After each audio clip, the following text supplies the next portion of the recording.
Hey, how you doing? How is it going? Welcome to the warm-up. Um, Good afternoon. It's morning somewhere, just not here. How you doing today? I'm holding up. It is now day 30 of social distancing for myself. Hope you guys are hanging in. I'm doing my best to hang in and hoping you're finding the warm up a bit of a distraction in your day. So, a little bit of business first. First of all, it is issue 7. We've made it to issue 7. So thanks if you've been with us all along, or if you're just joining in for the first time. Thank you so much for being here. It's as much a distraction as I said, as much a distraction is for me as hopefully it is for you guys. So today we have a solo episode. It's just me, and we're going to be doing a hardcore storytelling tutorial. More of that in a second. First of all, I want to give a shout out.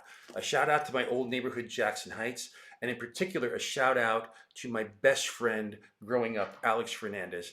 Alex and I were inseparable as kids. Played football, stickball, hockey, you name it. We played it all on the concrete in our street, 95th Street, over in Jackson Heights, Queens. So Alex, like so many people, is working his tail off to keep him and his business moving as best as possible. He moved from New York. He moved to Miami. He's currently the vice president of national sales for tropical cheese. And like so many of us, he's doing what he can to keep food flowing to our supermarkets and onto our table. He's got a shortened work staff, but he's getting in there in the distribution center, and he is kicking ass. I love you, Alex. I love you, family. I will make fun of him a little bit because we are only a year apart, and he's already a granddad. He's a granddad, Grandpa Alex. Anyway, all my love to my buddy Alex, and all my love to all the essential workers who are out there doing what they can to keep the rest of us inside, indoors, and as safe as possible, and abiding by the rules that we need to abide by to keep everyone that we love safe and happy as well. So a little bit about today's episode. So today's issue, I keep saying episode, it's an issue. So today's issue is going to be a hardcore storytelling. I mean, this isn't necessarily rudimentary kid stuff, although it really kind of is. If you're a young creator or even a professional creator who feels that they struggle with storytelling, a young creator who wonders, hey, what do I need to do? What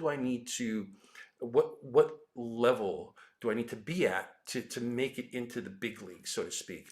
I could show you my process. I could show you the process that got me to where I'm going, and a process that I refined along the way as I learned more things, but also something that I continuously keep refining, right? So what I give you here is not going to be a definitive list. It'll be a list as I sort of recall it as I was putting together the structure of this episode. Also, this is probably going to be a two-parter. I don't think I'm going to be able to get everything in this one episode, because I'm going to start with sort of the rudimentary process of what it is that I do to wrap my mind around a story before I start drawing. And this isn't even a story that I'm writing, right? If I'm writing, it's a whole other process, and it works in different ways. So this is me working with another writer. So the story that I'm going to use is an 11-page story that was written by Grant Morrison. So I'll give you a little story behind this. It's a Miracleman story. And for those of you who don't know the history of Miracleman, that's a whole other, it's probably 4 or 5 episodes if I went into it. It's really, really crazy, really, really interesting. But when Miracleman was revived as a character, it was probably in the 80s, I believe. It was revolutionary and did things for the superhero genre that had never been done before. Now, you may read these stories now if you've never read them before. You may read those classic Miracleman stories and think, oh, I've seen this stuff in a million other places, in a million different movies and comic book stories. Yes, you have, because we've picked at the bones of this story. All of us, we've taken inspiration. I've been hugely inspired by this story. But you have to put it in its time and place when you're reading this, and understand how revolutionary it was with the ideas that were presented in, and deconstructing the superhero genre and actually putting a superhero in as much of a real world environment as you possibly could. One of the great and horrifying moments. And by the way, this isn't necessarily a kid's book. This is for mature audiences. So I want to put that out there as well. One of the classic and horrifying moments in Miracleman was when the villain Johnny Bates finally wakes up and confronts our hero, Miracleman. Now these are characters that have literally the powers of God, right? They're just infinitely powerful, and they fight over the streets of London. And what was seen on panel is truly horrifying. I mean, it's like what would happen if two incredibly powerful beings just fought overhead, destroying buildings without any regard for what's happening below them. And it was just an amazing, amazing moment in that book. So flashing forward now, I mean, again, it's one of my favorite all-time books. But flashing forward, I was having lunch with Grant Morrison. Again, if you don't know who Grant Morrison is, please look up his work. One of the true genius writers in our industry, and we were just sort of shooting the breeze and talking about different comics and projects and things that we love. And the subject of Miracleman came up, and at that point, Marvel had just acquired the rights to Miracleman. And Grant said, "Oh yeah, yeah, yeah, I have an unpublished Miracleman story." So, you hear that, the record skip sound, and you go, wait, what? And then Grant tells me about this story that he had written. It was a short story that what had happened was that I guess the Miracle Man was being published in a book in a book called Warrior at that time in the UK, and there was a moment where I believe that there was a delivery issue with one of the scripts or whatever it may be, and they wanted to get something Miracle Man out there. So they asked Grant to write a short story that sort of fit in between the cracks of some event in the previous stories that had been published. I think Grant was like 19 at the time. Don't quote me on that. I think it was 19. Maybe he was younger. So he did, and he was thrilled to write this story. Um, and of course, I mean, he was a huge fan of Alan Moore, who was writing the story at the time and had done all his revolutionary work. And the story he decided to write was a story that took place between the time that Johnny Bates uh, leaves for London and then arrives in London. So there's this small gap as he's traveling there, and that's what this story was. It was really sort of a slice of life. But anyway, he tells me about this, and he said, yeah, it never got printed because the subsequent issue finally came in time for them to publish it. So Grant's story got scrapped. And then he said the words, "I think I might have it in a closet somewhere, in a box." And to which I'm like, Grant, you have to go find this thing. And he did, and he sent it to me. And it was, it was written on an actual typewriter. You can see the whiteout on it, the whole thing. And I asked him, I said, "Would you mind if we, number one, if we looked to publish this, because we were doing this Miracle Man annual, and we were also reprinting some of the older material." I said, "Number two, would you mind if I illustrated it?" To which he was really grateful. I'm really grateful that he said yes, and so I did. Now, what his script was, 4 typewritten pages, and in the script, which was really unusual, he didn't say panel 1, 2, 3, and then on page 1, and then page 2, panel 1, 2, 3. He just wrote panel, panel, panel, panel, panel, panel, leaving it to the artist to break it down. My understanding was that this was originally supposed to be a 6-page sequence uh, in Warrior. So having the liberty now of not having to publish this in Warrior, I asked Grant, "Do you mind? I mean, this feels like really rich material, and for some great visuals and some subtle storytelling. Would you mind if I expanded it?" He said, "Absolutely, go for it," which I did. So those are some of the things about this script, just the sort of the origin of it. Um, Also, take in mind that the story takes place in 1966, and it's also it's an interesting year because You know, the lead character in this, Johnny Bates, the villain, has certain beliefs in Christianity and religion as a whole, and Grant, also being a huge fan of the Beatles like I am, probably understands that 1966 was also when John Lennon made his controversial remarks about Christianity and made his feelings about religion, public. So there's that. There's a little Shakespeare that I throw in the end there, and also Grant's direction. At least a 19-year-old Grant, his direction was to have the villain have sort of that mod 1960s Beatles vibe to him, but I'll get more into that in a little bit. So again, how do you break into Marvel? This is my process. Like I said, this may be sort of high level storytelling. This is my process with storytelling, not necessarily drawing or any of that other sort of stuff, just pure storytelling. Because to me, so much of it works at a subconscious level. You, the artist or the writer, and this is also important for writers, I think, as they write for comics or film or whatever it may be, that this working on a subconscious level should be very, very conscious to us as creators, because we're the ones who are responsible for communicating stuff to the reader and making sure that they have everything that they need in order to make the story clear, exciting, and in a lot of ways invisible. Right? My goal is that I, as the artist, want to be invisible in this and let the characters in the story speak. It's the same way that I feel about film. I love films where I lose sight of who the director is. I lose sight of who the performers are. I'm just immersed completely. And I think the last time I felt that way was recently, was watching 1917. I was just immersed in that world. So here's a few things. I have notes here because I just don't want to forget stuff. So if you see my eyes wandering, you'll understand. So basically all the same rules that apply to film, animation, and stage apply to sequential art, apply to comics. Now, each one of these mediums has their own specific tricks that probably work best in their medium, but doesn't mean that they can't be applied or adapted to what we do in comics, or vice versa, right? And like those mediums, we have these tools at our disposal. Of course, you don't want to overuse them because then they lose meaning. So again, I want to also iterate here reiterate that there's no hard and fast rules, none whatsoever. Rules are meant to be broken, but my personal philosophy, you may have yours. My personal philosophy is, if you don't know the rules, then you don't know how to break them properly or bend them properly, because then you're not doing it for the proper reason. And that reason may be hopefully will be to guide the viewer, to make the viewer, the reader, feel something that you're hoping that you could say without words, and sometimes without even showing it, right?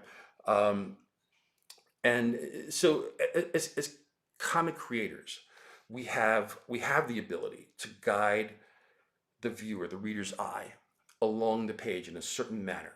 What we don't have, that they have in film and in other genres, is the ability to control the timing, right? So by that I mean that element, sort of a surprise, or shock.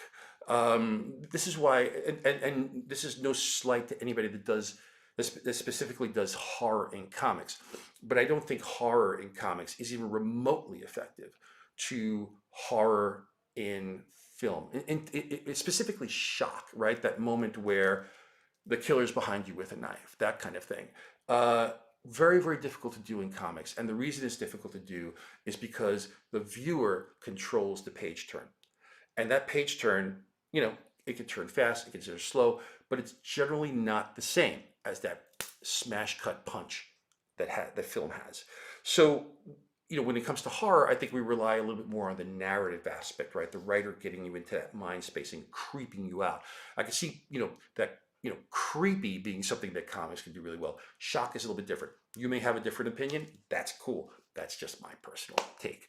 So let's see. Let me find my notes here. So again, I think the biggest thing that we have is the ability to subconsciously affect a viewer and get into their heads without them knowing what it is that we're doing. So your camera is as much of a storytelling tool as your characters, the expressions on their faces, their physical actions, the words and the lighting. But these are all tools that we use, right?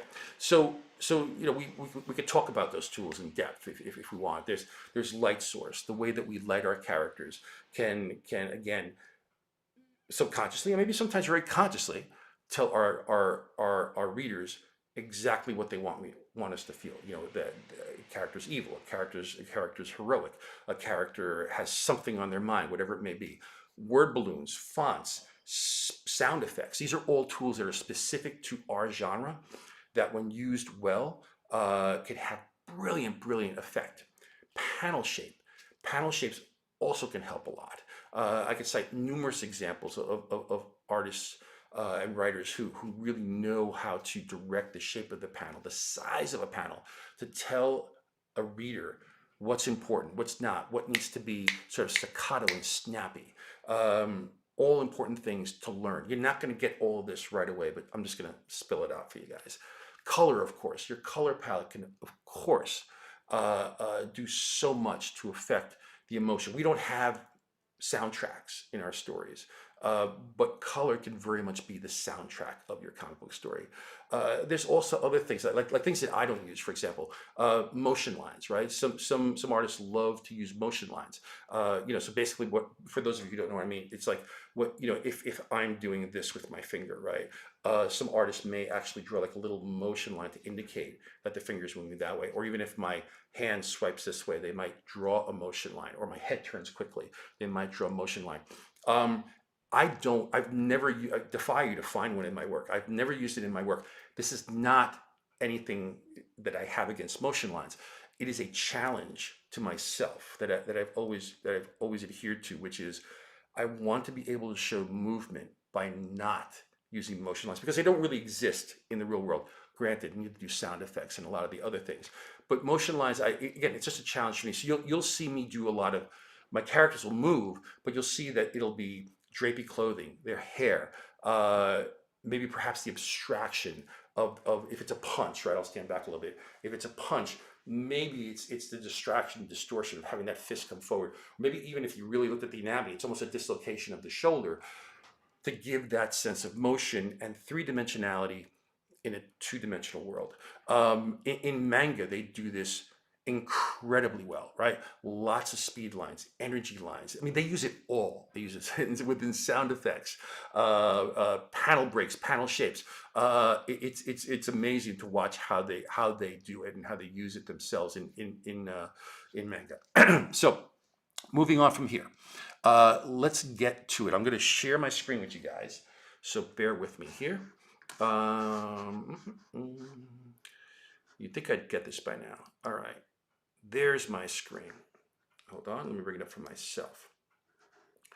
All right, so actually one of the things I want to do here, pardon me for a second, is I want to find my reference. So I'm jumping the gun here before getting into the story. Actually, no, I'm not going to. I'm going to get into the storytelling aspect of this if I can. Hang on, guys. I want to make sure that you can see my screen. Okay, you can. All right. All right. So let's talk a little bit about sort of the process that I think about, the process that I go to. Sorry, I'm moving some layers here that you guys can't see from my stream. And let's see if I can zoom out a little bit here.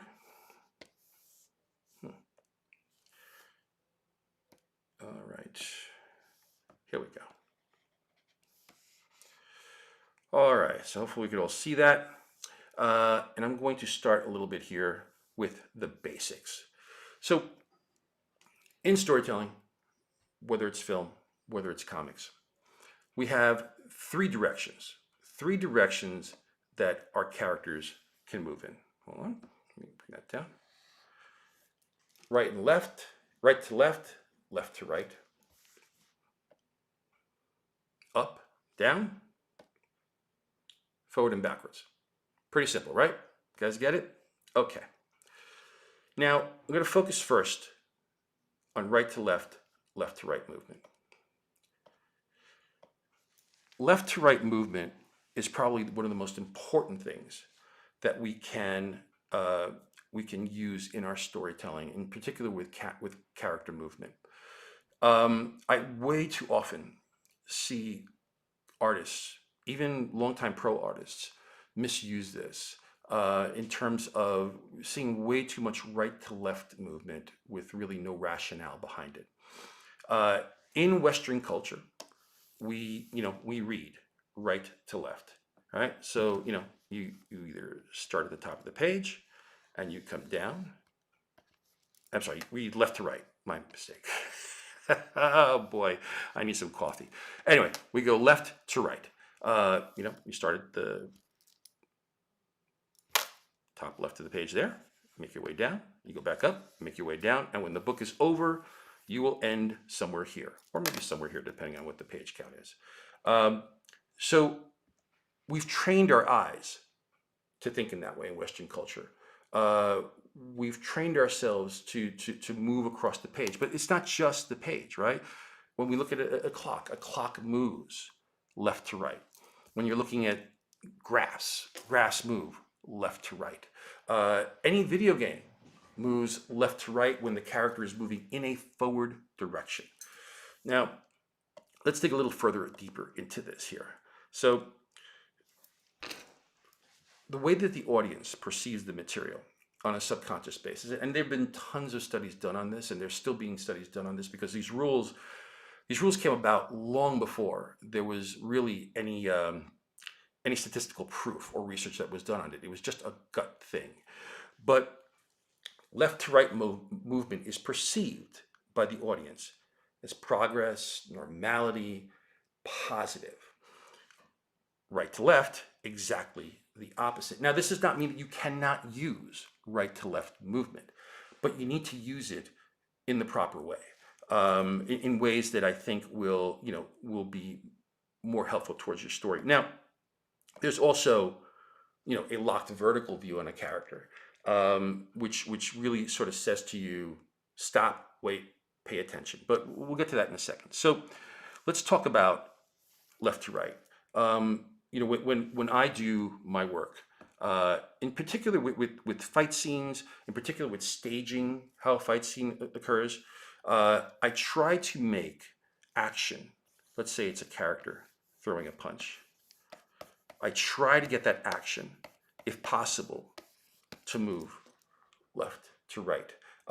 Sometimes that's not possible because if you have two characters that are sparring with each other, eventually this character is going to have to throw a punch in this direction. But the majority of action, if there's only really one set of action on a page and not a fight, I try my best to stage that, to establish that scene beforehand where the action is going in this direction. Especially if it's two characters that are sitting here talking, right? One has, maybe their back to you, the other one, their front. Sorry about the stick figures here, but I'm trying to do this as economically as possible. Before that scene starts, if I've read the script properly and I know that this character is going to have an action, whether it's throwing a punch, something that is quick and exciting and is sort of the crescendo of that scene. We'll talk about crescendos a little bit later on. I try to make sure to stage this so that these characters, when I do the establishing shot, these characters are in this position because I want that action to go this way. Now, someone may be asking, what's an establishing shot, right? Yes, I have terrible handwriting. Establishing shot is when you open a scene and you want to open that scene and let the reader know exactly where they are, right? So if this is a scene that we're seeing for the first time, and let's say it takes place in New York City.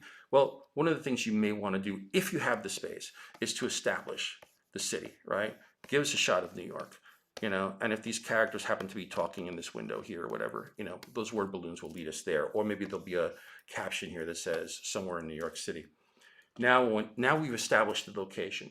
If the location isn't all that important, and what's really important is, let's say, Peter Parker's apartment, right? Well, you may want to do a long shot here, and establish that apartment, establish Peter Parker, whoever else is in this apartment. So we get a sense of place and also time of day. We're trying to communicate without words as much as we possibly can. So that's what I mean by establishing a shot. Anyway, so back to uh, left to right and right to left movement.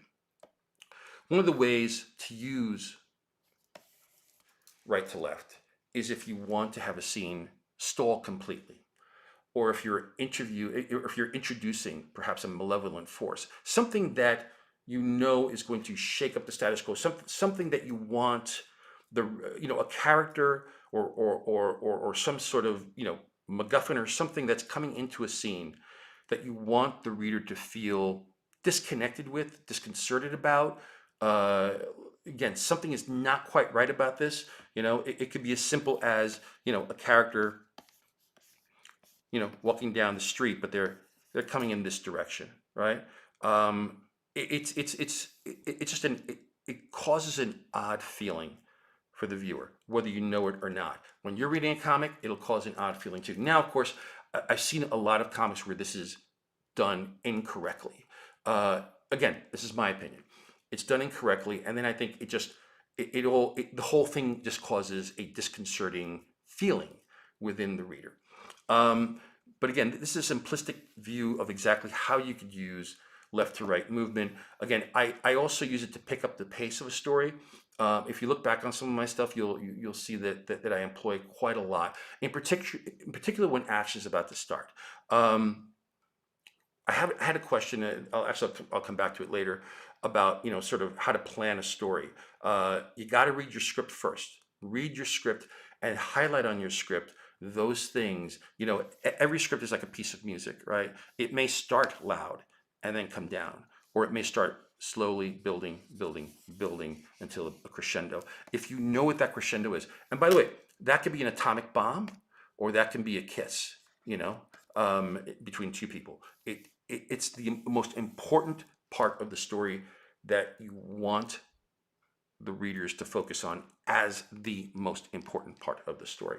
So you save all your tricks, bells and whistles, and you build up to that moment. Now let's talk about, again, pretty quickly, let's talk about up and down. Now by up and down, right, let's look at this. Up, dominant, strong, in command, hero, or it could be a villain. Down, submissive, weak, lonely, isolated, also could be a hero or villain, right? So if we take this from a simple point of view of how you where you put your camera. By up, let's say it's an up shot of a character here. They're looking down upon either you, the viewer, or the hero, or the villain, right? It's a position of dominance. It's what we also call in the comic industry the hero shot. Now, this could also be a villain when the villain is in power. Our down shot, of course, is the exact opposite, right? We're looking down on a character. We get that feeling of, they're certainly not at their most powerful. The camera's coming right down on them. You've seen this used a lot also to express loneliness. Let's say it's ending a scene where our character, receives a very sad letter, from their girlfriend or their wife saying, I'm out of here. And you want to give them that space, that loneliness, that, the sort of the idea that they're all alone in the world. These are things that you could use, again, tools that you could use that have been used for at this point, hundreds of years. Another way to sort of express the up and down is, hero climbing up the mountaintop, right? Vice versa, climbing down. These are all up and down motions that seem pretty self-explanatory, but I'm often surprised, again, at sometimes they're not used in proper effect. Forward and backwards. Here's an interesting one. Oh, by the way, I want to go back because I didn't really get into when we were talking about left to right movement. I didn't really get into the locked vertical. Locked vertical is a way of telling your reader that pay attention. This is important. I'm stopping the action, right? So let's say, for example, it's just our character right here. looking straight down the barrel of the camera or just in that particular line of focus. And this is telling you, stop, stop, pay attention. You know, this is an important moment. In particular, imagine this, right? Let's say you have two characters here arguing vehemently. And here in the distance, we see, you know, some young lady walking up. And as time, you know, if we have the ability to do this in 2 or 3 panels, we'll see her getting closer and closer and closer. And then eventually, you know, she's here. And, you know this conversation is going to stop because we're saying, stop, this is important. This is a character who is going to break the ice, who is going to call the argument, whatever it may be.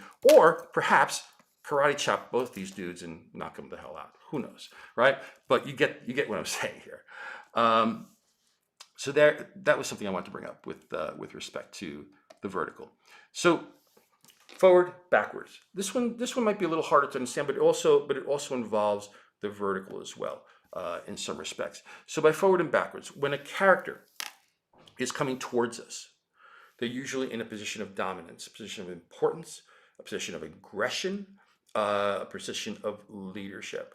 When you see them walk away from us, it's either they're resolved, they're done with the situation, it's weak, it's passive, they're lost or moving on. Now, one of the advantages that film has that we actually don't is that they're able to perhaps, well, I can't say we don't. We do, but you have to have the real estate in terms of panels in order to do this.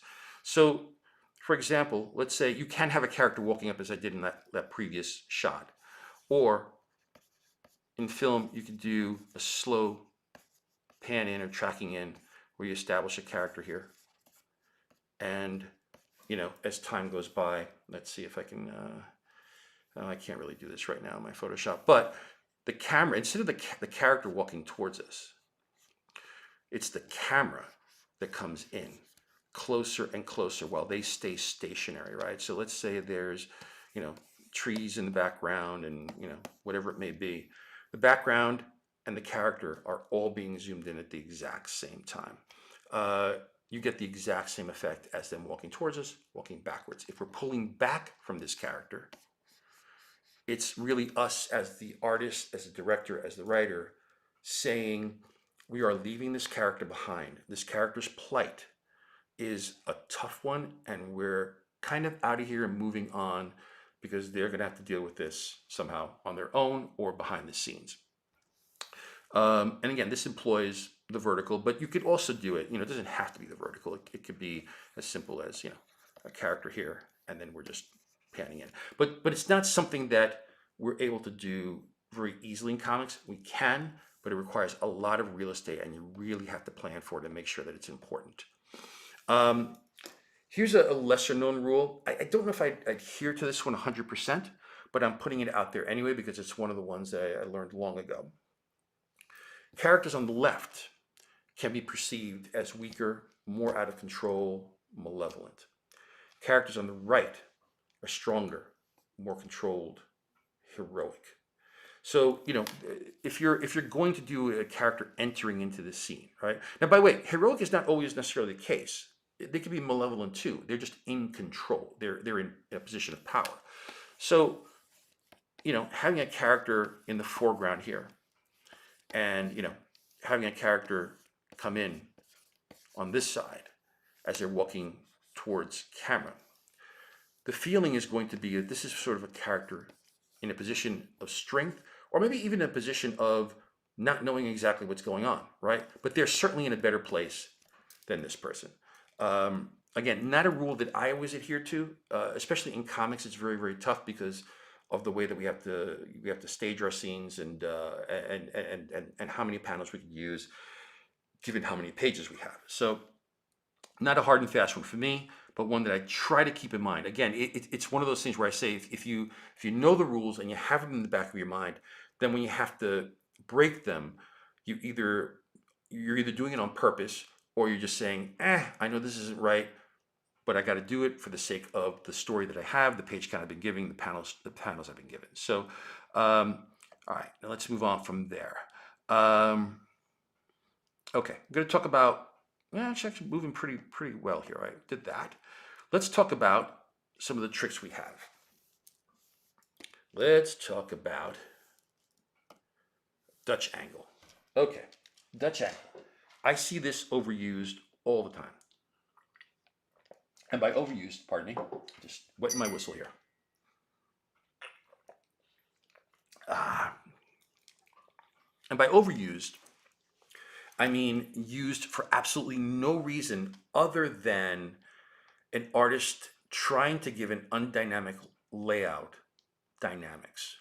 Um, Dutch angles serve a very specific purpose. When you see a Dutch angle, when you see this happening, when I get my brush working, when you see this happening, and by Dutch angle, sorry, let me explain that. So here's your horizon line, right? This is the natural horizon, that it's all sort of level. When you tilt the horizon like this, and really just you're shifting the camera, you are telling the viewer, you are telling the reader, hey, something weird is about to happen, or this is the point in the story where everything changes. It's all going to change. It's most likely all going wrong at this point. You'll see it employed in horror a lot when people are walking up towards a door. Something will shift, and then when they open that door, you might see that angle shift the other way. But I see this done a lot, and actually, I see this done a lot with panels. I see a lot of artists, they'll be, drawing their comic, they'll be doing their panel structure, and then suddenly here there'll be this sort of weird angled panel. This is me personally, all right? I'm not judging, I'm just saying my own personal view.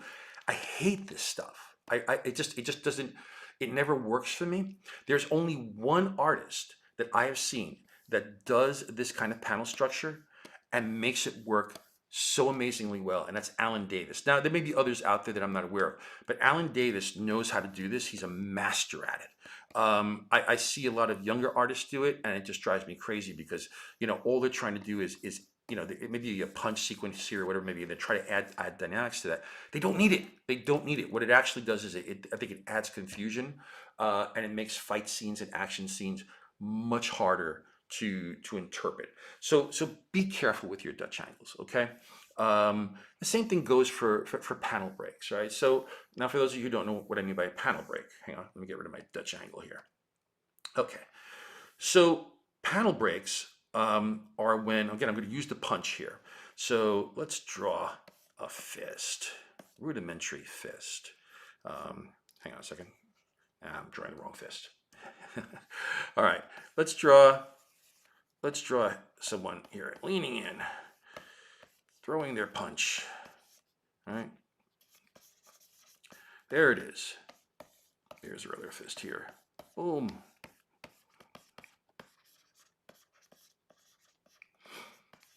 All right. Now we're taking this and let's see if I can work. Okay, great. And we're breaking the panel here.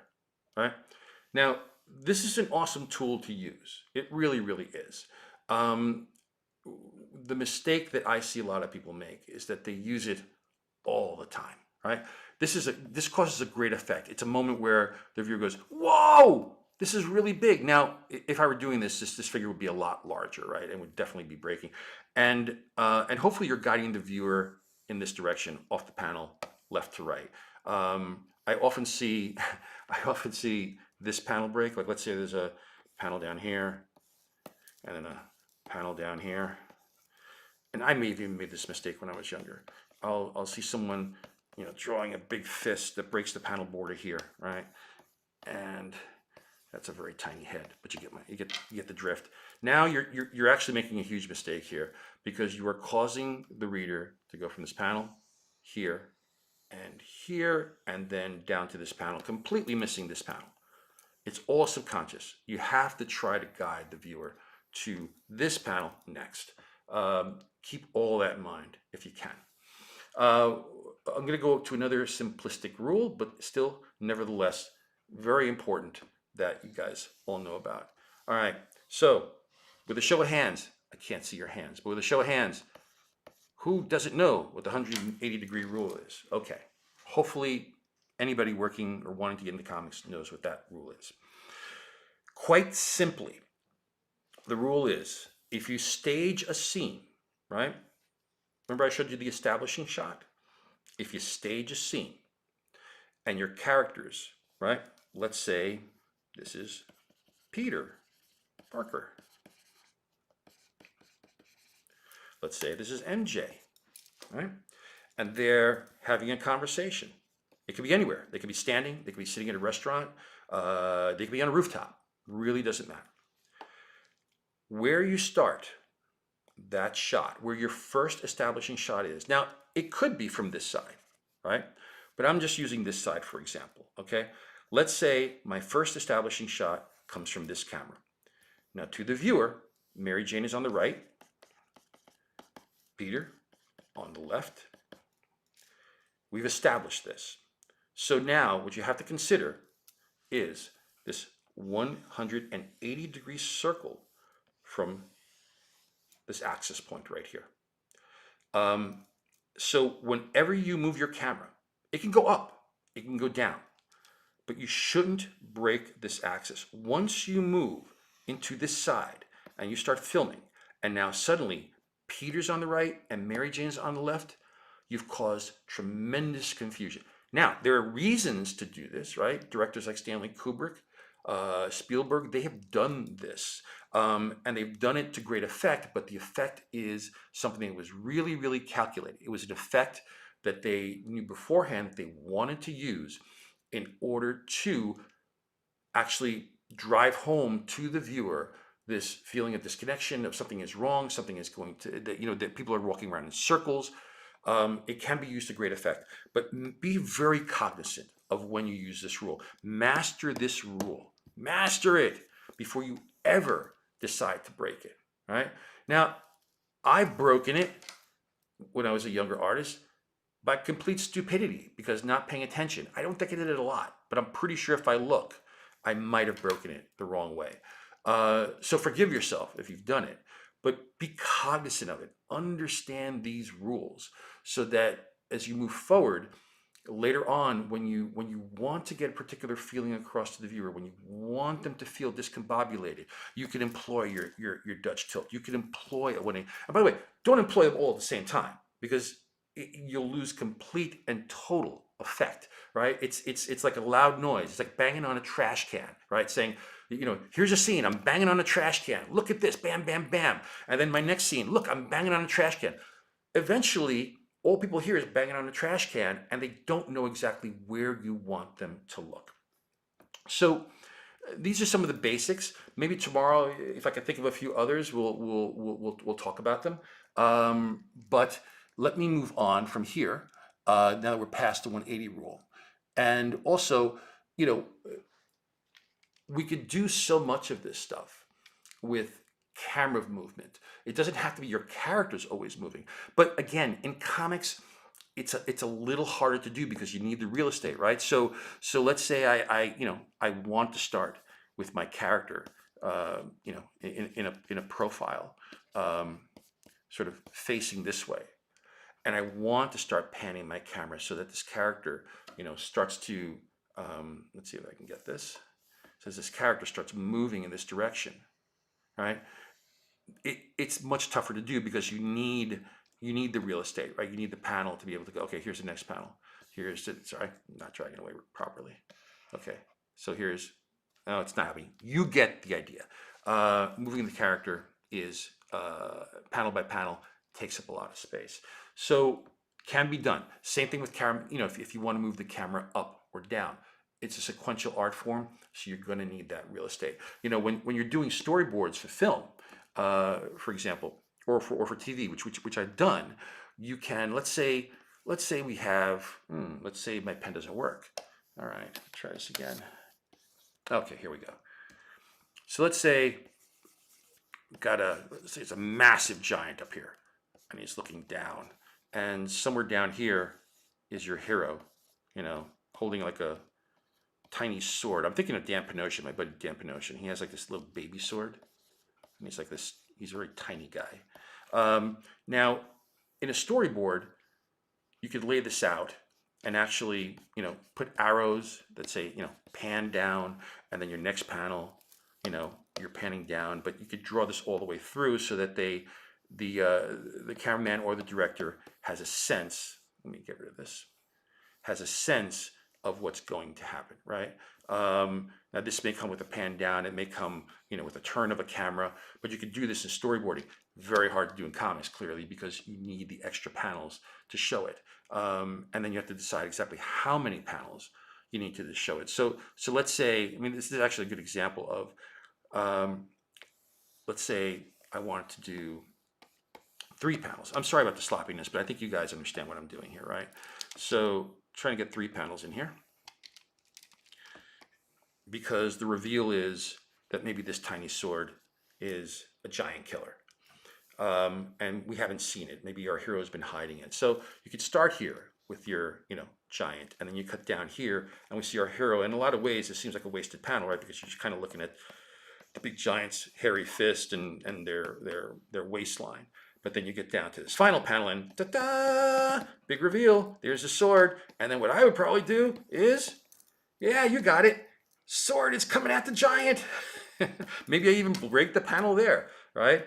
And then the next page would be the reveal of, did that sword stab the giant, or did it bend on his gut? You never know.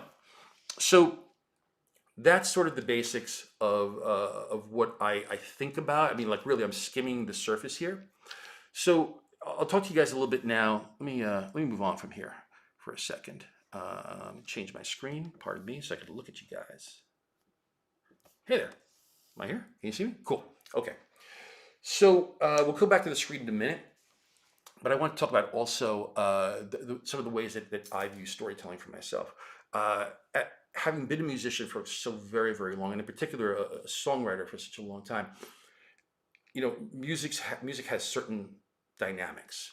In particular, when you're writing a 2.5 minute, 3 minute song, it's no different to me than writing a 20-page comic or a 2-hour movie.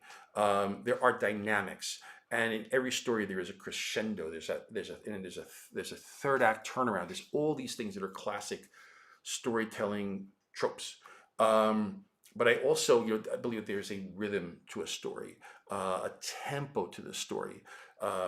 There are harmonies to the story. There's a middle eight or a bridge, what we call in music, and also there's a counterpoint or a resonating theme. The stuff that I write, taking a book like Daredevil Father, for example, shameless plug. Daredevil Father has several resonating themes. It's not just about Matt Murdock and his father. It's about other people and their fathers as well.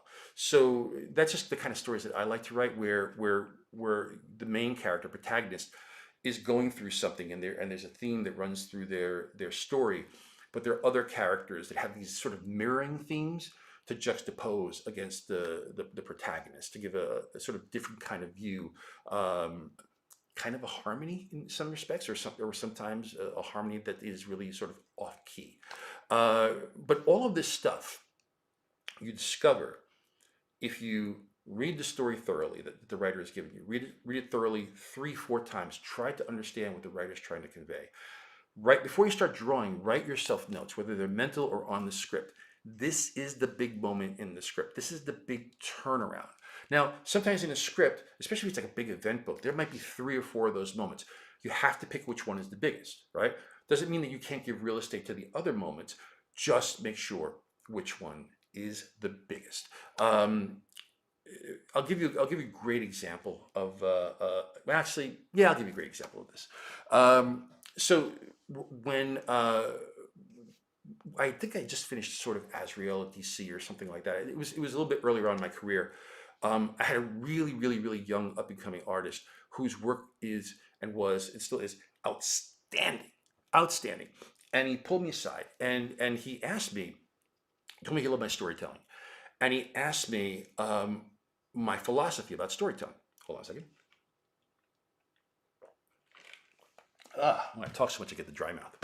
So he asked me about my philosophy of storytelling. Again, he was just starting out. He was really, really young.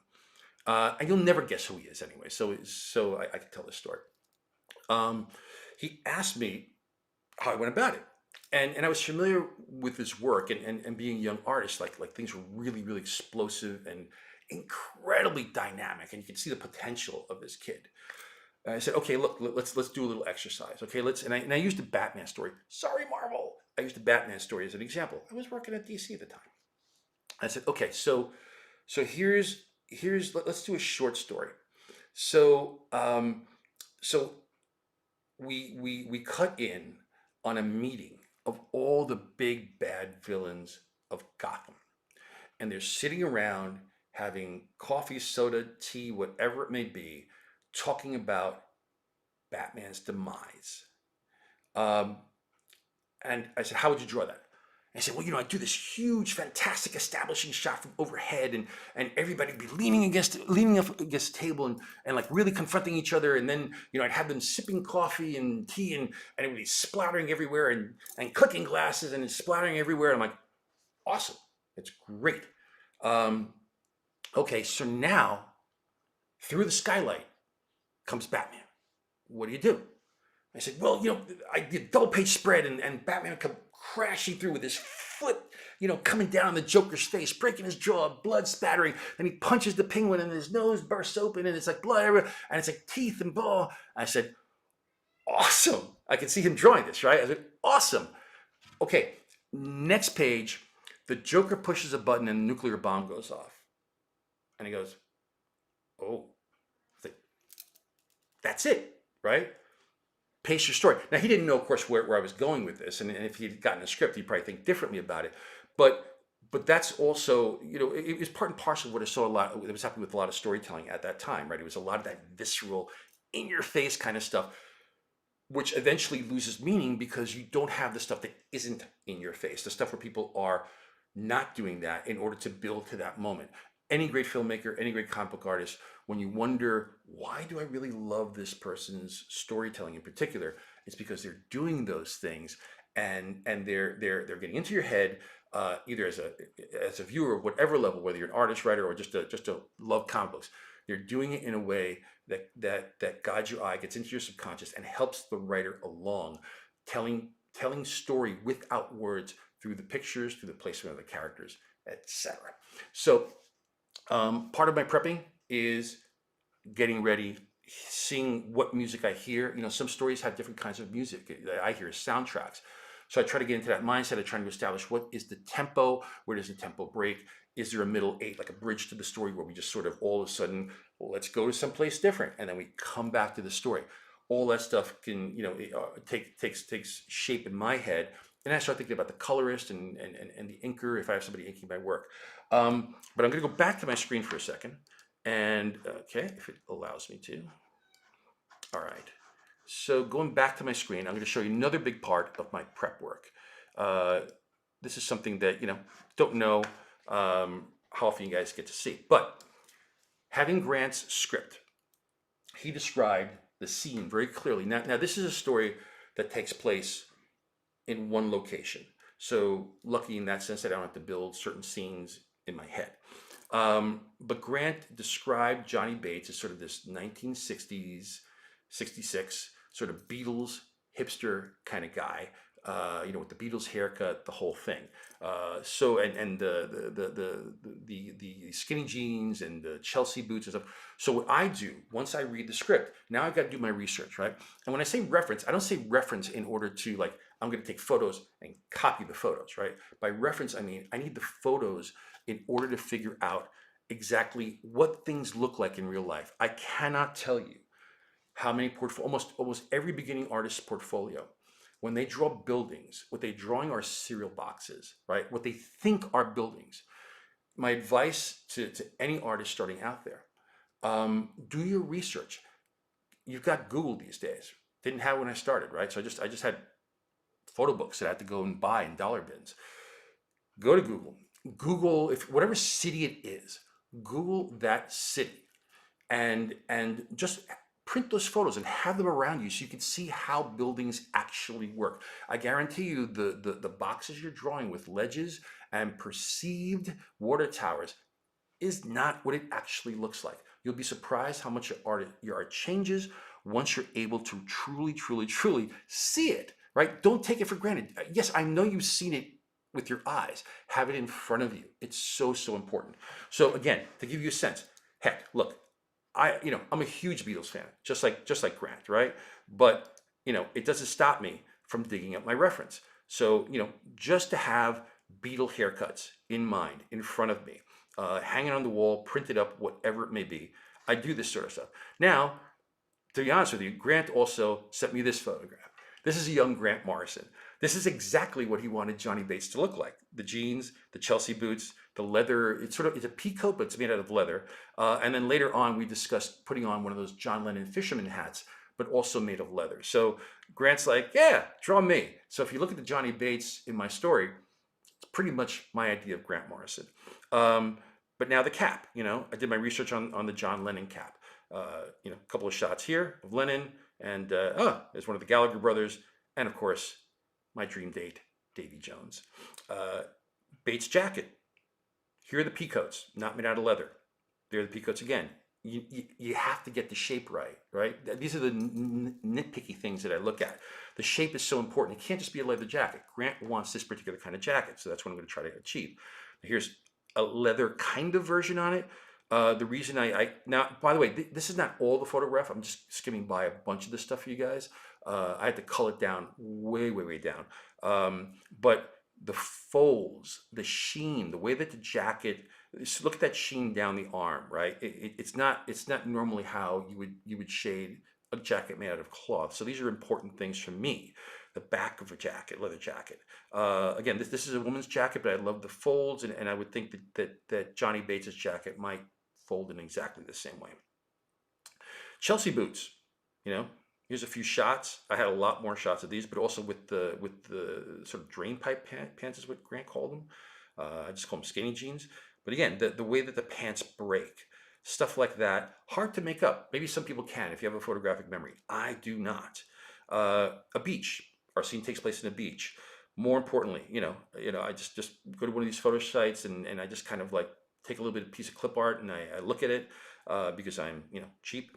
And what's important here though isn't so much the beach. It's the way that those waves ripple and foam. Again, hard to do if you don't have it in front of you.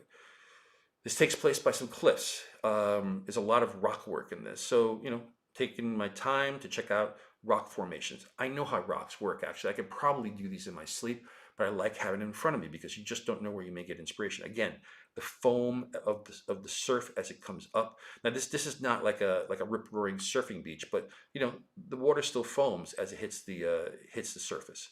And again, those rocks played, were very, very important. A mood piece, just to sort of get into the sense. This is something that I also sent Richard Easenoff, my colorist. This is kind of a mood that we're going for. Feet in the surf, again, an important aspect of what I was doing in this story. Cliffs, again, more rock work and more rock work. Now, that lighthouse, see that lighthouse over there? I used that later on as inspiration, as something to ground the viewer, make sure that they knew exactly where they were in the time and place of the story. Again, another lighthouse on a cliff. More rock work that would come in handy when I actually did the logo and the title page for the story. Some more rock work. Sorry to bore you with this, but even something as simple as there's a priest in this story, and he has a cross, and I wanted a particular feel for the cross. So even though I didn't copy these directly from these photos, you get a sense of the kind of cross that I'm looking for. Photographed with myself. There are certain poses that are just really, really difficult. So I will, get my computer cam and pose myself in those poses, also with a jacket that hopefully gives me an idea of the folds of the jacket that the priest would be using. Of course, the priest isn't wearing shorts. I just want to show off my sexy, sexy legs. Again, another pose. Another one. Now, a mood board. I like creating mood boards for particular pieces, and these I give to my colorist Richard Easenoff. But also in this sense, there was a drawing style that I was trying to achieve because of Miracleman's origins in the UK. and my fondness for European art, in particular, my love, my absolute love, admiration, and worshiping of Mobius's work. I wanted to take on something different. My work is usually, I usually use a lot of heavy shadows in my work. And in this case, I wanted to try to do something that was a little more open in a Mobius kind of style, which, of course, number one, it's much harder to draw that way, right? Because you can't hide things in shadow. So, doing a monthly comic gig, you can hide a lot of stuff in shadows and get away with it. And you have to, right? Because you got to crank the stuff out. When you work in this style, you are open to the world. The structure of everything you draw has to be spot on.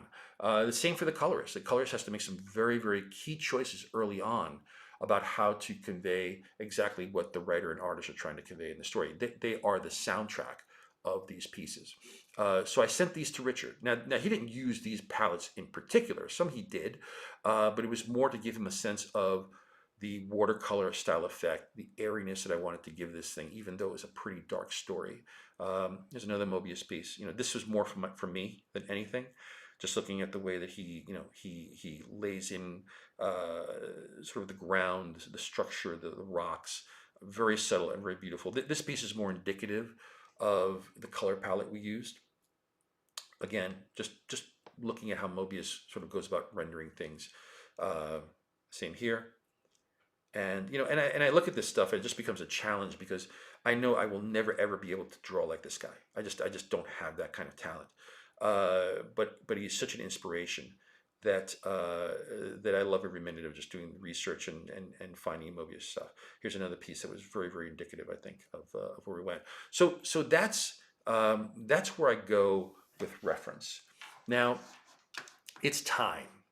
It's time to talk a little bit about the making of this stuff. So let's see where we are on time, because I said I think this is going to be a two-part. Wow, we're over an hour. We are over an hour. So I'm going to get into one page, maybe two. But before I do, all right, let's see, we're here. Okay, cool. I want to talk about building the scene. So this takes place on a beach with cliffs. So the first thing I have to think about is exactly staging this. So, we've got our ocean, and, we've got our cliffs that will be, curling around the ocean, moving out. And one of the things that I opted to do, right? Let's say our main character is coming this way. He's going to be walking towards camera. My camera is going to be here. Pretty much got it set up. Look at that. That's kind of like a pudgy camera. Yeah, it's kind of like the camera. I'm kind of pudgy, so it makes sense. So our opening action will start here in a very sort of desolate place. I'm eventually going to stage Johnny Bates somewhere up here. It's a decision that took me a while to make. But also important was I established this lighthouse somewhere up here. And the reason I established that will become evident as I go through the story, because it'll become an anchoring point for the viewer from time to time to remind them of exactly where we are in this space. But I'm going to be playing with this whole space, because the priest, not only will he walk to camera, he's going to walk to shore. Johnny Bates, though we won't see him, will clearly find his way down to the cliff. And then these two, at some point, will find them here. Now this surface is not flat. The surface is filled with, different levels of sand and surf. And I'll establish a rocky pile of material here. And the lighthouse will come into effect again at the end.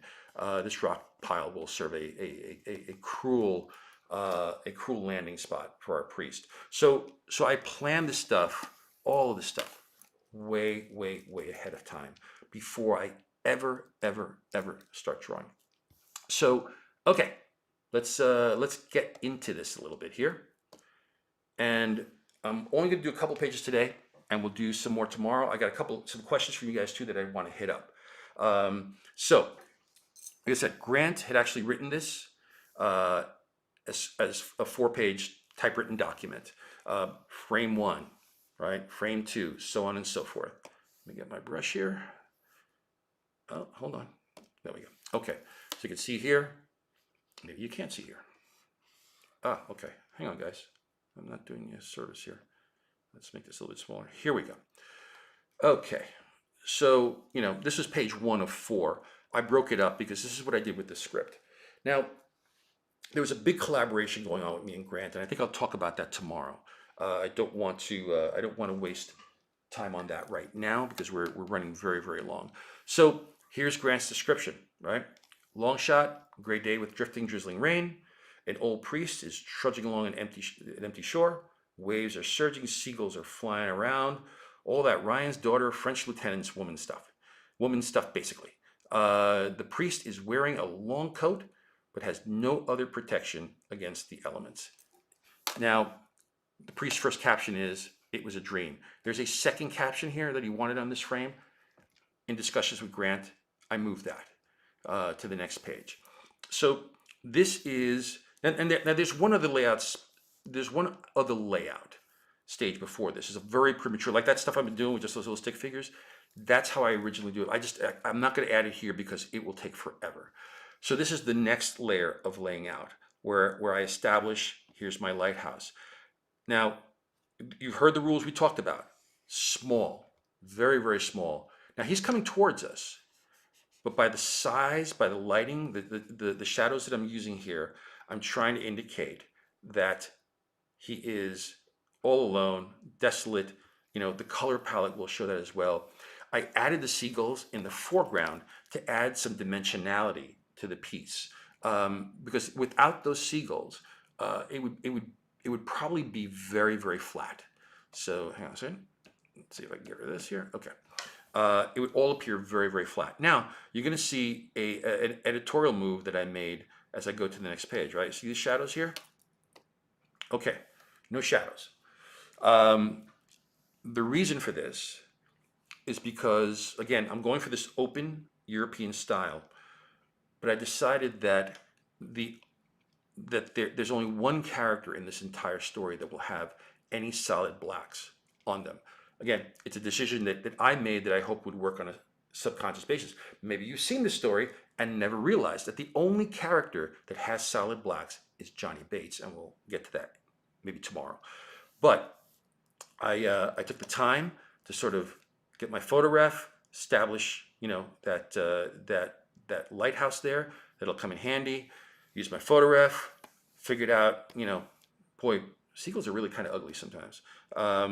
But I got that, in there, gave it a bit of a dimensionality, right? So we know that these seagulls are, sort of flying in a random order. Maybe he's kicked them up. We're not sure. There's the curl to that surf. That really, by the way, in an effort to demystify this for you guys, this took forever to do. It really, really did, because it's, the beauty about doing comics is that you're always asked to draw something that you maybe have never drawn before in your entire life. And this is something I never had to draw. So getting that curl and that feeling just right of how it ripples and it ripples upon itself, and it creates that foam. I must have redrawn this several times. So if you're sitting there saying, I can't do this because I'm not a professional or whatever it may be, we all suffer the exact same thing. Here's the other fun part about it. Much like yourself, when we nail it and we finally get it, we feel the exact same joy that we did when we were starting out and we're first drawing our first hand that looked right. It's like, oh my God, I nailed it. That exuberance. I mean, that's kind of what keeps you going as an artist, is that next challenge. But anyway, so I opted to keep him open in sacrificing for the moment when Johnny Bates comes into the story. You'll also see that how the details of the rocks start to fade, because we're starting to go into the distance, into the atmosphere. In truth, in retrospect, I probably would have started fading those rocks a little bit more here, because it sort of is a big jump, but also in my head, there's a very long jump between the edge of this rock and where that one lies on that coast. But anyway, so some of the mania that I go through. Now, here's Richard Izanoff's colored version of this. Going back to that Mobius stuff, you'll see how he added this beautiful, beautiful sort of watercolor effect, in particular the clouds. I know this took Richard forever, because knowing Richard and his process with these clouds, he probably printed out a version of this on watercolor paper, and then went in there with watered down ink and created sort of this watercolor effect, and then rescanned it and put it in. So, oh, hold on a second. We're getting messages here. Getting messages. Oh, no. No, maybe I'm not getting messages. Thought I was. Sorry, guys. Anyway, and again, you can see Richard adding the beautiful atmosphere here. One of the notes that I gave Richard is that, because of the weather, at some point, the water and the sky become one. And you'll see that happen, right? Where the horizon line just disappears in the atmosphere. If you've ever been, to the beach on cold, rainy days, you'll notice that happens. Also, one other thing I wanted to point out here was, you'll notice that I established rain here. I decided to save that for our story as we move along. So let's move from here. Let's go to page 2. All right, and we're going to stop after page 2. I'll get to a couple of your questions. Some of you guys asked questions last night. Thank you very much. Appreciate it. And we're going to address some of them here. And then we're going to call it a day. So here's my page 2, which is still Grant's page 1. And this is the caption that I took from, hang on, this is the caption. Sorry, I've got a lot of stuff on here. All right, so this caption was actually meant to be in the very first panel, which I had turned into a splash page because, again, 19-year-old Grant, this was written, I don't know, 80-something. And he had 6 pages. I've got a little bit more. So, the dream had come. Again, if you read the story, you'll see all this stuff. But here's the direction. The priest staring out at the sea, looking rather disturbed. And then some of the dialogue. In panel 3, the priest has dropped to his knees in the sand and clasped his hands in desperate prayer. Now you'll see where I changed this and expanded it. I took a lot of this caption and broke it up into sort of musical staccato beats. If you go into the actual comic, I don't have the actual lettered version here, so I apologize. But you'll see that I broke up a lot of this stuff into staccato beats, and I also wanted to give the priest some moments to commune with nature. The beginning of the rain, his foot, the cleansing water, right? Almost like a possible baptism. His contemplating what he saw and what he will see, and then his dropping to his knees in a very, very dramatic fashion. Okay, so now here we're going to go from, this is the layout. Oh, by the way, and there's that little lighthouse right there, right? Again, anchoring you now in that scene. We know exactly where that was in the beginning. You may not have paid attention to it, but trust me, you know where it is.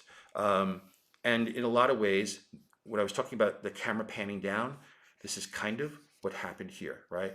The camera started with him in the heroic pose, and it panned down. Not only did it pan down, but it panned down, and the camera also came in this direction, right? I wanted you to pay attention to that, to the foot and the water, and the priest now looking down at his foot and wondering, and then finally collapsing to his knees, right? And we're pulling into the priest here. I'm telling you, it's an important moment. He's not saying anything, right? The narrator's saying something. Hopefully you read your thoughts of what the priest is thinking into this moment. And then hopefully you get a feeling of him not just kneeling, but his legs buckling, right? And here is the finish. Again, going with a very, very open style, European style, which I think is really something that is I don't know. It feels right for Miracleman. Some of these panels are stagnant, but I do my best. I'll take that cross. Remember that cross I referenced? I want to take that cross and give it some motion. The wind is catching it. Again, no rain now. The panel before, when I did my layouts, there was more rain, right? So the wind is catching it. The wind is catching that collar, and here's the jacket lapel. It's catching it. So hopefully you get a sense of motion in a stagnant scene. The water, I think, is, again, self-explanatory. This took forever. It really did. Now, here's the good news, right? It takes forever to learn how to draw this, but when you're asked to do it again, it becomes easier because not only did you learn how to draw it, but you could go back to your own stuff as reference. And here is where I elected to put my first raindrop. Oh, first raindrop hits him on the lens of his glasses at that moment, as he's being very pensive. And take into consideration that rain is moving from left to right. It's also going downward, and this is sort of more of a downward shot of him. And then the crashing to his knees. Let me zoom in on this a little bit if I can. Where's my zoom? There we go. Give you guys a sense of that, of again the sort of the craziness that we comic pencilers end up going through. Here, we have the cross. Where's my brush? The cross is wrapping around his neck. The jacket is flowing with the wind. And here are the splashes. Again, no speed lines. I'm trying to avoid speed lines. I do have the rain coming down now. So the rain has been increasing between this panel and the previous. We go from the single drop of rain to, what is it? 1, 2, 3, 4, 5, 6, 7 drops of rain. It's slowly building. And then to Izuno's colors, which again, I just think tell the story beautifully. And by the way, there's our lighthouse right there. We're constantly keeping the viewer locked into a place and time of that set. And what I love about this lighthouse is the way that Richard has just sort of hit it with hints of sun that may be somewhere in there, right? These cliffs are getting hit with just a break in the clouds that is happening somewhere out there. We don't know, but it's not hitting the priest, not him. So let's move on from this, and let's you guys have a few questions. So hang on, let me get there. Hey, so I hope you enjoyed this so far. We've got 9 more pages to go, and we'll talk a little bit more about my philosophy of storytelling, and hopefully it'll make a lot of you think, not just artists and writers out there thinking differently about the way you approach your work, or as a confirmation of what it is that you're doing, but for our readers out there, it'll make them think about, oh wow, I didn't realize that much work goes into it. And when you see people that are actually doing the work, you can really acknowledge how special they are as a talent, because and how much they love this medium and love producing this work for you, because they put so much into it. It's not just drawing pictures. That's the real misconception. So let me find my cursor here. All right, let's do some questions, quick questions, and then we'll talk about tomorrow. All right, let's see here. Our first question from Geraldo Borges. You draw your layouts and pencil pages in order, starting from page 1 to page 20, or you do it in a chaotic fashion? Absolutely in order. For me, I have to do it in order. I know people that jump around. I just don't know how to do it that way. Now, I'm not going to tell you that when I read a script, I do all 20 pages in one shot. I'll probably do 1 or 2 scenes in a row, because I have a feeling that things change sometimes between the layouts and then the final piece, and some of those changes can affect other scenes. So I don't want to get too deep into it, but I can tell you that as I read a script, mentally, I've already storyboarded it. I know exactly kind of where I'm going, and then there are some pages that I'm like, I don't know how I'm going to pull that off. And surprisingly, sometimes some of those pages turn out to be the ones that people remember, because I'm so afraid of them that eventually when I get to them, it kind of works out. All right. Do you deliberately, this is from Alan Spiney. Do you deliberately plot in high drama points? Do you deliberately plot in high drama points and quiet moments in your scripts? Yes. Alan, I think if you were watching from the beginning, you've heard my philosophy on this, and the philosophy of a lot of comic artists. We do plan this stuff, because you have to, if you're going to be a professional doing this, and if you want to go to the top of your game, if you really more than the top of your game, if you just want to entertain your audience, it's the most important thing to do. Learn your craft. Justin McDonald, the biggest issue I seem to be having with my own storyboard and narrative art is angle and field of view. I'm guessing that's what FOV means. I'm often told my shots are too wide, and then where I try to justify that by pointing to the story element in the shot, I get, oh, I didn't see that. How to fix that? Well, Justin, I'm hoping that that what we've talked about here will help, and what we'll talk about tomorrow will help, right? your character placement, the movement of your characters, the movement of your camera, especially if you're doing storyboard work, all really, really important. You can, you have the control. And I understand doing long establishing shots, but then you got to get in there. You got to get into the grist of it with your characters. You got to get into your characters' heads. A lot of this also has to do with camera placements, right? We talked about the 180 rule. Here's another sort of subtle trick. Let's say two characters are talking at a table. Let's say one character is sort of over the other one's shoulder, and the other camera is over one shoulder, and the other camera is over the other person's shoulder. That's all great and good. If you really want to get into that conversation, try bringing that camera between your characters so that it moves here and it moves there, right? This camera back here is an observer to me. This camera here is you are in the conversation. You are one or the other of these two characters. You could do that and to great effect. And remember to keep your eye lines and everything accurate. We didn't talk about eye lines actually with the 180-degree rule. So maybe we'll talk about that tomorrow. But hopefully this helps. Let me know. Let's see. Okay, did you, Justin, already? All right. Let the devil out 96 at Save Daredevil.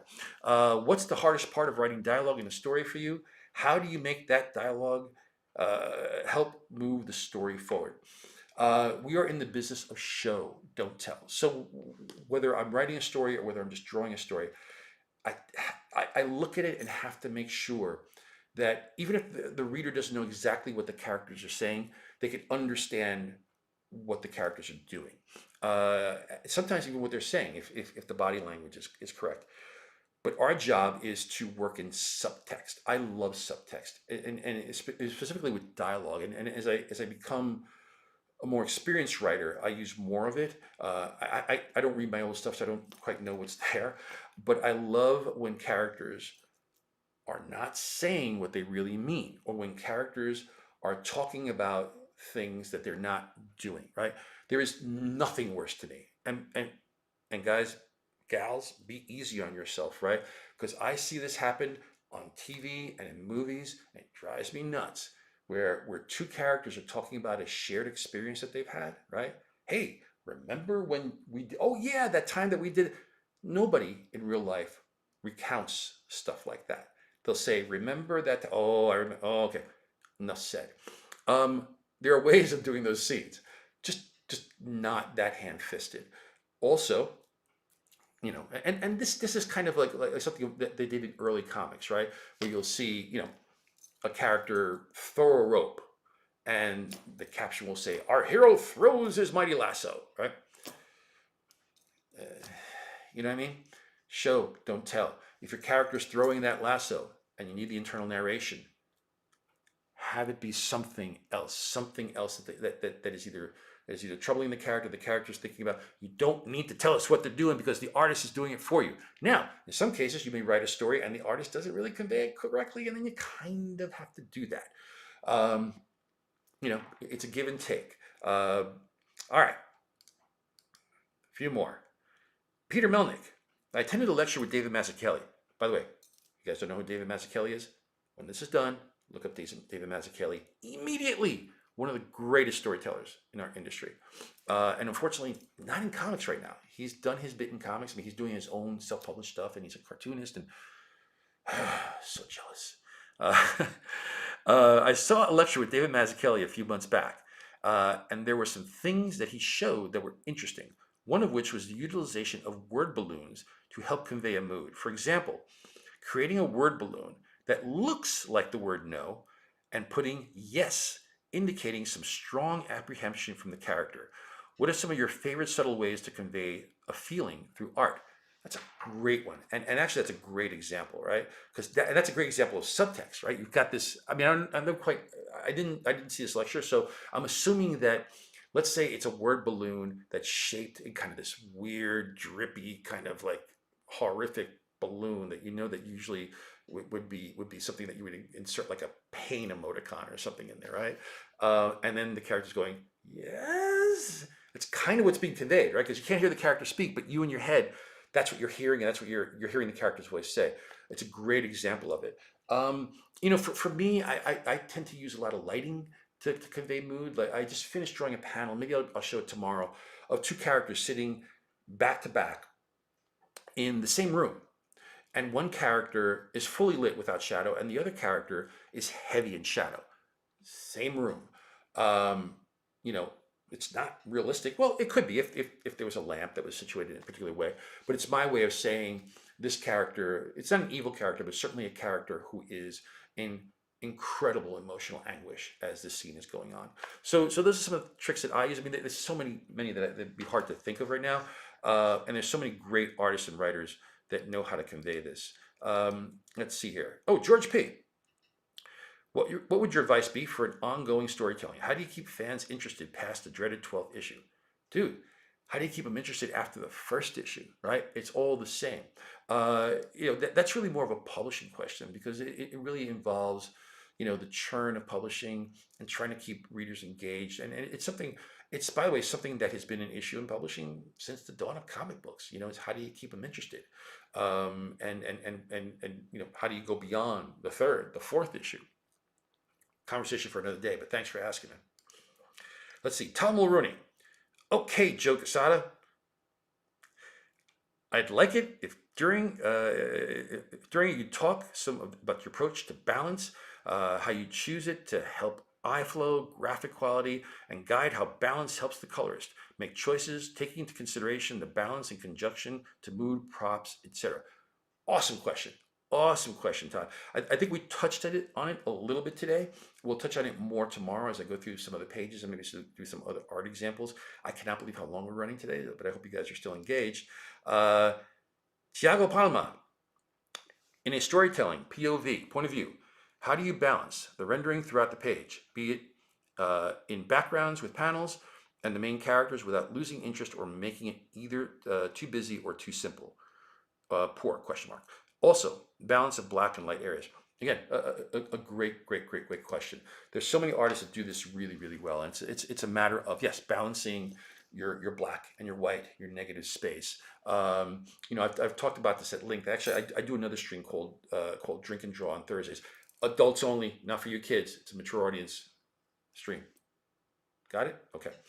But we do some tutorials there as well, and I talk about the balance of one-thirds, two-thirds with respect to light and dark. Sometimes I find myself doing almost 40-60, and when I get to 50-50, it becomes really, really hard to read. And by that I mean, if the balance of the page, if it's a dark page, 70% of that page versus 20% dark versus 30% light is a good balance, or the other way around is fine too. It's a good way to do it. When you render something heavily, right? If you render a character heavily, you don't want to render the background heavily either, because it's just going to everything's going to become a mishmash and at a loss. Actually, somebody who does this really well, I would look at artists like Dan Panosian, my buddy Dan Panosian. Sean Gordon Murphy is another guy who does this really well. And of course, the master of masters, Mike Mignola, does this better than anybody in modern times. If you want to go back, look at Alex Toth. Alex Toth, pick up any Alex Toth book. Alex Raymond was another wonderful artist who did this really well. Will Eisner, of course. I mean, there's a long list. I'm going to mess up and screw up and not name them all. But Will Eisner was also a master of this as well, as sort of guiding your eye through the use of negative space, light and dark, etc., etc. These are long things to talk about. So let's see. All right. Lance Stanford. Thought balloons versus caption boxes. As Marvel has evolved, we see the inner monologues disappear from a lot of books. Now, with so many solo titles and self-aware characters, Gwenpool, Deadpool, etc., we are seeing it return. Are there any mandates on who can and can't use them? It creates a very different style of storytelling. That's an awesome question as well. From my point of view, well, first of all, hold on, I'm sorry here. There's no mandate that I'm aware of. I'll ask CB. CB, there a mandate? I can see him shaking his head. There's no mandate. Okay. CB's our editor-in-chief, CB Cebulski. He was one of our very, very first guests. Go check it out. One of the earlier issues. So there's no mandate. but I saw that during my tenure that there was a real preference um, towards towards narrative boxes as internal narration. Thought balloons aren't my personal favorite. I don't necessarily like them in my work. I'll use them quite. I'll use narrative boxes quite liberally in my work to sort of express what a character's internal narration may be. But there's no spoon here, you know. I think, and it's a really good point that with some more self-aware characters like Deadpool and Gwenpool, it makes sense, and then you could use it to great humorous effect too. Um, it's just a preference thing. It's just, you know, it's a matter of preference between writer and artist, and how they choose to do this stuff. Let's see. Oh, uh, from that one nerd, Ron. What has been your favorite memory of working with your collaborators on any Daredevil story, and any specific ones that you can share in what's known as the Marvel bullpen? Actually, there's one specific one I could share, but you know what? I'll talk about that one tomorrow. And it involves Kevin Smith. Yeah, Kevin Smith, that guy. So remind me, I'll talk about that tomorrow. Final question from Red Robot. How do you compromise with your team when you have creative differences with a story or character? Hmm. Character arc. You know what? I'm going to tell that Kevin Smith story. You don't have to wait till tomorrow. So there's a lot of collaboration, at least when I work with a writer. When I worked with Grant Morrison on this particular story, because he had written this story when he was 19, and it was, you know, clearly from another time and structured for a different kind of magazine, we talked about how to break it up. Every change you see that I made in the story to to to the art direction and script, none of it went without me talking to Grant first. It's just a matter of respect. He wrote the story, right? It's was it Kurt Busiek? It might have been Kurt Busiek who I think said on Twitter that, you know, a writer taking an artist taking a writer's story and just redrawing it without at least talking to the writer is the equivalent of then the artwork coming back to an editor, and a writer taking an eraser and redrawing things that the artist put down. I firmly believe that. I think it's a matter of respecting your collaborator, whether you guys are getting along or not. You have to have that respect of, like, you wrote this, I'm drawing it, let's talk about it. I see things differently, and then coming to that compromise. If you can't, then screw the writer. And no, you don't do that. You guys got to come to a compromise, and that's where the editor steps in and says, "This is how we have to do it." Um, so, so with respect to Kevin, I could tell the story out of school because I've told it on his podcast or spotcast. So when Kevin first wrote his first issue of Daredevil, he was behind on schedule. He was doing his movie. I think it was Dogma at the time. So literally, I got 3 paragraphs, and that 3 paragraphs was all of issue one. So I had to take those 3 paragraphs and break them into 22 pages, which he was great with. He loved the breakdowns, all that sort of stuff. And then I sent it off to him to dialogue, and Kevin dialogued it. And if you guys know Kevin and you know his work, you know he is incredibly verbose. Now, to his credit, that verboseness is spectacular, right? He can engage you for hours just listening to Kevin talk.